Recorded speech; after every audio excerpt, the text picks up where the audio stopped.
नमस्कार, आपके साथ मैं हूं दीपिका शर्मा और आप देख रहे हैं क्राइम तक। वर्ल्ड क्राइम बुलेटिन में आपका स्वागत है। शुरुआत करेंगे पहली बड़ी खबर से। चिली के जंगलों में भीषण आग लगी है, जिसकी वजह से कई लोगों को अपनी जान गंवानी पड़ी है। अब तक का जो डेटा सामने आया है उसके मुताबिक 112 लोगों ने अपनी जान गंवाई है। कई लोग इसमें घायल हुए हैं। आशंका ये जताई जा रही है कि इसमें कई और लोगों के मरने की खबर या डेटा सामने आ सकता है। फायर ब्रिगेड्स ने रविवार को लगी भीषण आग को बुझाने की पूरी कोशिश की। इस आग को कंट्रोल किया गया, लेकिन आस पड़ोस की जगह को, जितने भी आसपास चीज़ें थी, उन सबको इस आग ने नष्ट कर दिया।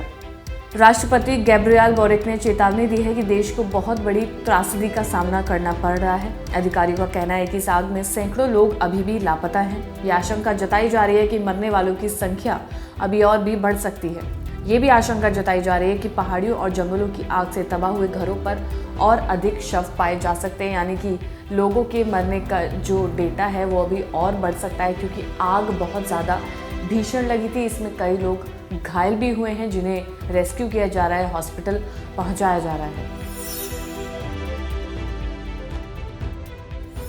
और अगली खबर पाकिस्तान से। पाकिस्तान में 8 फरवरी को आम चुनाव है, यानी कि कुछ दिन बाद ये चुनाव होने वाले हैं। लेकिन इससे पहले आतंकी गतिविधियां काफ़ी ज़्यादा बढ़ चुकी हैं। पुलिस स्टेशन पर हमला किया गया है, जिसके चलते 10 पुलिसकर्मियों को अपनी जान गंवानी पड़ी है। कई लोग इसमें घायल भी हुए हैं। इसके अलावा उनको हॉस्पिटल भी ले जाया गया है। ये जो एरिया है खैबर पख्तूनख्वा प्रांत के डेरा इस्माइल खान में एक पुलिस स्टेशन पर यह आतंकवादी हमला हुआ है। 6 लोग इसमें घायल हुए हैं। 10 पुलिसकर्मी मारे गए हैं, जिन्हें अस्पताल में भर्ती कराया गया। पुलिस ने बताया कि जिले की तहसील दरबार में आतंकवादियों ने तड़के 3 बजे पुलिस थाने पर भारी हथियारों से हमला कर दिया। आतंकियों ने चारों ओर से ग्रेनेड फेंकने के साथ ही भारी गोलीबारी की। सरकारी एजेंसी ने कहा कि पुलिस ने भी जवाबी कार्रवाई की, लेकिन आतंकवादी रात के अंधेरे में भाग निकले। लेकिन 10 पुलिसकर्मी इसमें मारे गए हैं। उसके अलावा कई लोग इसमें घायल हुए हैं। चुनाव से पहले की ये आतंकवादी गतिविधि है जो पाकिस्तान में देखी गई है कि पुलिस स्टेशन पर ही ये हमला किया गया, ग्रेनेड से हमला किया गया, भारी गोलीबारी की गई है। और अगली खबर, चाइना के लिए जासूसी करने वाला एक कबूतर जो भारत भेजा गया। ऐसे ही आशंका जताई गई थी कि एक कबूतर चाइना से भारत के लिए भेजा गया है, जो भारत की जासूसी करेगा और चाइना को उसके बारे में जिस भी तरीके से खबर बताएगा। इस कबूतर को मुंबई में पकड़ लिया गया था। मुंबई में एक हॉस्पिटल में इसे रखा जा रहा था। जब इसकी पूरी जांच पड़ताल की गई तो अब इसे हाल फिलहाल में आज़ाद कर दिया गया है। जब इसकी मांग की गई मई 2023 से इसे मुंबई के ही वेटरनरी हॉस्पिटल में रखा गया था और उसके बाद इसे आज़ाद कर दिया गया। बताया जा रहा है कि कबूतर के पंखों पर चाइनीज़ लिपि में कुछ लिखा हुआ था, जिसे ये माना गया कि शायद चाइना की तरफ से आया है। इसके हाथ पैरों में तांबे और पीतल के छल्ले थे, जो ये बताया गया है। इसके अलावा Bai Sakarbai Dinshaw Petit hospital for animals ने कबूतर की रिहाई की मांग की थी, जिसके बाद इसे रिहा कर दिया गया है। इसके अलावा आरसीएफ ने केस दर्ज करते हुए कबूतर के बारे में जांच शुरू कर दी थी। जब इसे पकड़ा गया था, उन्हें लगा कि ये शायद चीन का भेजा हुआ जासूसी कबूतर है।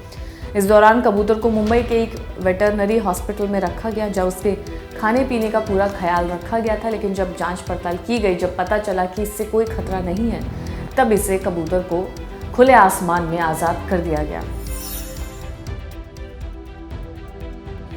तो अगली खबर, सुप्रीम कोर्ट के जज, यानी कि पाकिस्तान के सुप्रीम कोर्ट के जज के साथ बदसलूकी की गई। बताया जा रहा है कि बदसलूकी करने वाले कोई और नहीं बल्कि पाकिस्तान के पूर्व प्रधानमंत्री इमरान खान के पार्टी तहरीक-ए-इंसाफ के कार्यकर्ता थे। ये बताया गया कि जज अतहर मिल्ला के साथ लंदन में बदसलूकी की गई। अतहर मिल्ला लंदन स्कूल ऑफ इकोनॉमिक्स में कार्यक्रम में भाग लेने के बाद कैंपस से बाहर निकल रहे थे। इसी दौरान उनके साथ बदसलूकी की गई।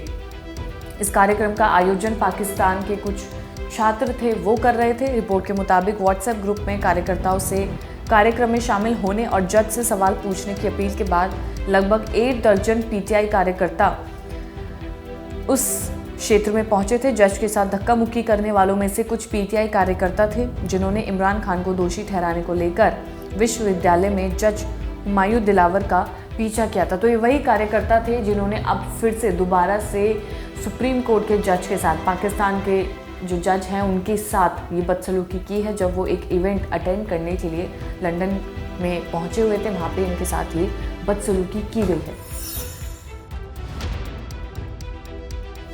और अगली खबर, रशिया यूक्रेन वॉर अभी तक जारी है। इसके अलावा जो खबर सामने आई है वो ये है कि रशिया में जो सोल्जर्स हैं जो इस लड़ाई में लड़ रहे हैं, उनकी पत्नियों ने प्रदर्शन किया है। उनकी मांग है कि अब उनके पतियों को वापस बुलाया जाए, यूक्रेन से वापस बुलाया जाए। जो जंग लड़ी जा रही है, जो सोल्जर्स, जो उनके पति अभी तक वहाँ पर लड़ाई लड़ रहे हैं, अब बहुत ज़्यादा वक्त हो गया है और उन्हें वापस बुलाया जाए। इसके अलावा ये प्रदर्शन कर रहे 20 लोगों को हिरासत में ले लिया गया है। इनमें ज़्यादातर पत्रकार हैं। प्रदर्शन 3 जनवरी की सुबह शुरू हुआ।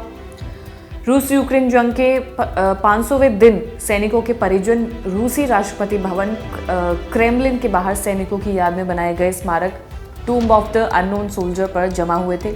उन्होंने मारे गए सैनिकों को श्रद्धांजलि दी और यूक्रेन में मौजूद सैनिकों को वापस बुलाए जाने के लिए प्रदर्शन किया। इन महिलाओं का, इन पत्नियों का कहना है कि उनके पतियों को वापस अब बुला लिया जाए, इस जंग को अब रोक दिया जाए।